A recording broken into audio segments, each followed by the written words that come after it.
Come, have a seat in the Skald circle, and hear the tale of the Songbird and the Healing Waters, as told by Mynogan. Before we begin our tale, did you know that we release new stories for free every week on Wednesdays? Be certain to subscribe to us on Apple Podcasts, Google Play Music, Spotify, Podbean, or whatever your favourite podcast app is. That way, you'll never miss out when we release free bonus stories other days of the week. Never forget, visit thescaldcircle.com to stay up to date with all of our current happenings, and to also visit our story archive, sorted by origin and region. Now then, this begins a tale of the Songbird and the Healing Waters. Once, when the snow lay very deep on the ground, and the days were grey with frost, there was great sorrow in an Indian village. A dreadful plague had come upon the place, and had carried away many of the people. Neither old nor young were proof against its ravages, and the weak and the strong fell helpless before its power. The people tried every means to get rid of the plague, but they had no success, and they prayed to all their good spirits to help them. But no help came. In the tribe was a young warrior who had lost his parents and all his brothers and sisters because of the dreaded disease. Now his young wife fell sick, and he was in great sorrow, for he thought that she would soon follow his parents into the land of the shadows.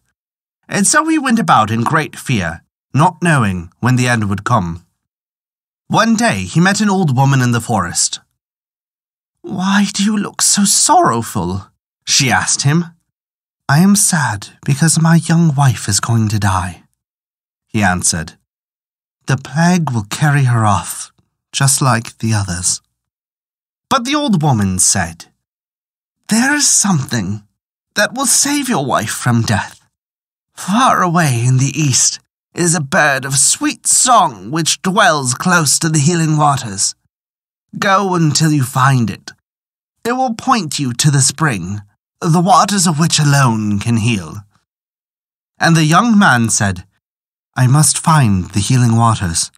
Wherever they may be upon this earth, I must find them."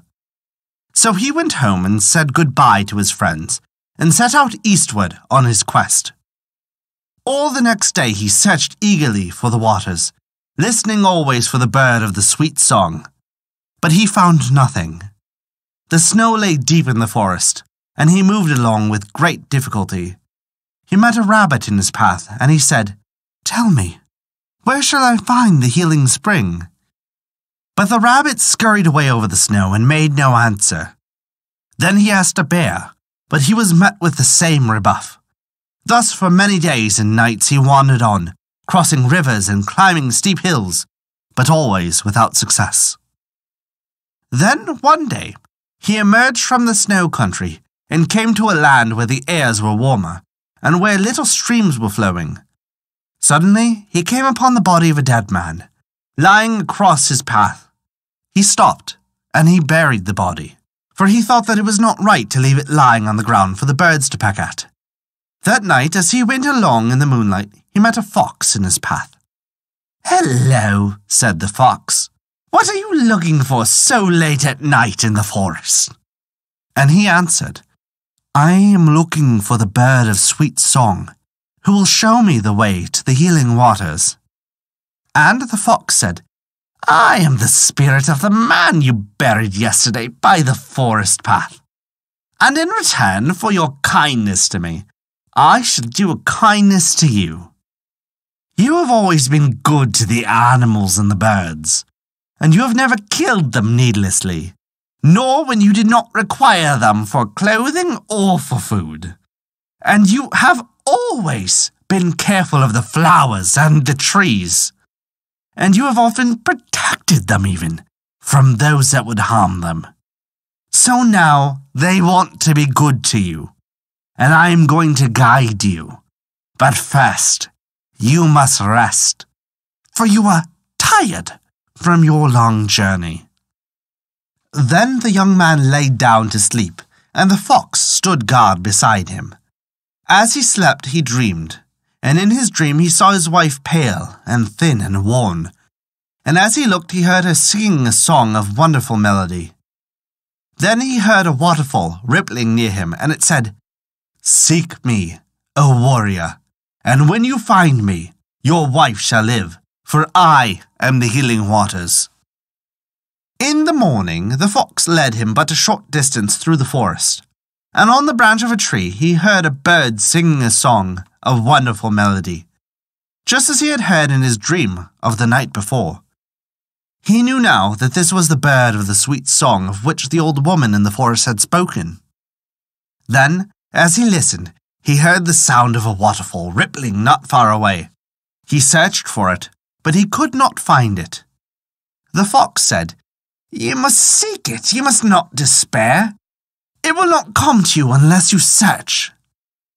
So he searched again, and soon he thought he heard a voice speaking beneath his feet. "Release us," it called. "Set us free, and your wife and your people will be saved."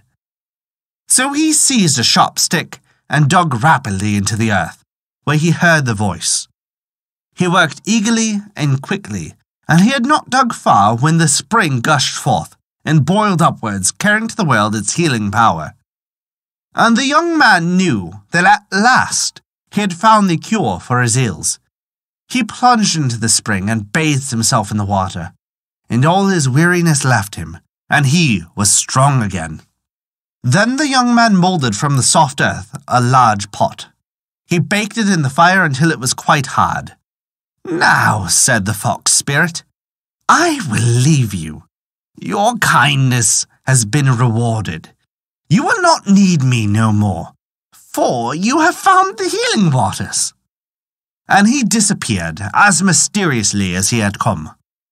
The young man filled his clay pot with the sparkling water and hastened back to his home, running through the forest with the speed of the wind, because of his renewed strength.